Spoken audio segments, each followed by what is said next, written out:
Hi friend, Marian here from Bulacan, Philippines, Marilao.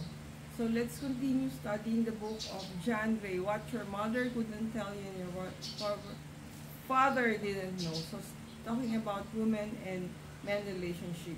Why women begin to complain more. So kung dati nagko-complain, ngayon more, diba?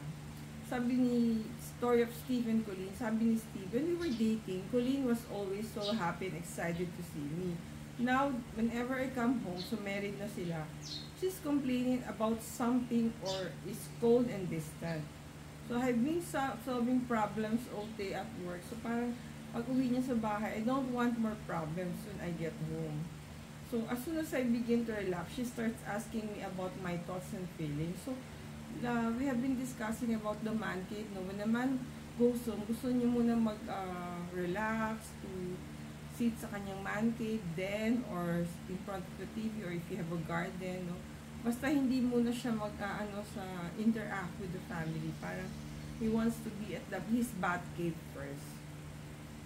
So sabi niya no, ni Steve, why can't we just be together? Why does she always want me to talk? I talk all day. When I get home, the last thing I want to remember my day. I'm trying to forget it. So ayaw niya.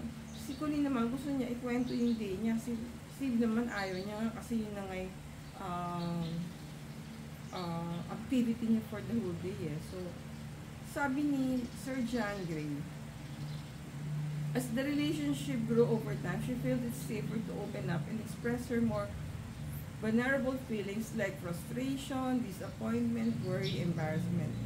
A man tends to misunderstand and think she is becoming negative or complaining. Ha? So, yun, hindi sila nagkaintindihan. Knowing this, Steve learned that Colleen just needed to share her feelings at the end of the day and that she wasn't blaming him or expecting him to solve her problem. He found it easier to listen to her, and when Colleen was distant or cold, ang ginagawa ni Steve, he would hug her and ask about her day. Gradually, she would warm up and talk. So, Colleen was so appreciative of Steve's new behavior that she found it easier to accept his need to withdraw into his cave sometimes and not talk about his problem. Understanding each other's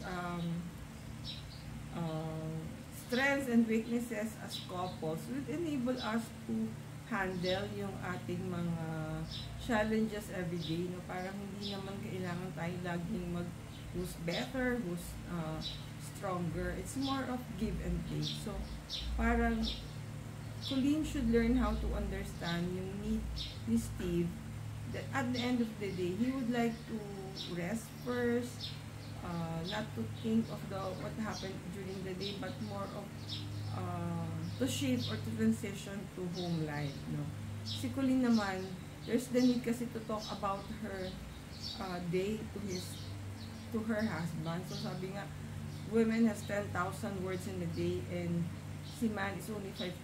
So at the end of our work, parang 5,000 pa lang yung words natin. So we still have 5,000 more words. So we still want to talk and share with our partner or sa house yung ating day. So yun yung difference. So hindi naman sa hindi mo share. Parang sabi nga, let's just wait for the right time na pakalmahin muna natin si husband before we would talk to him.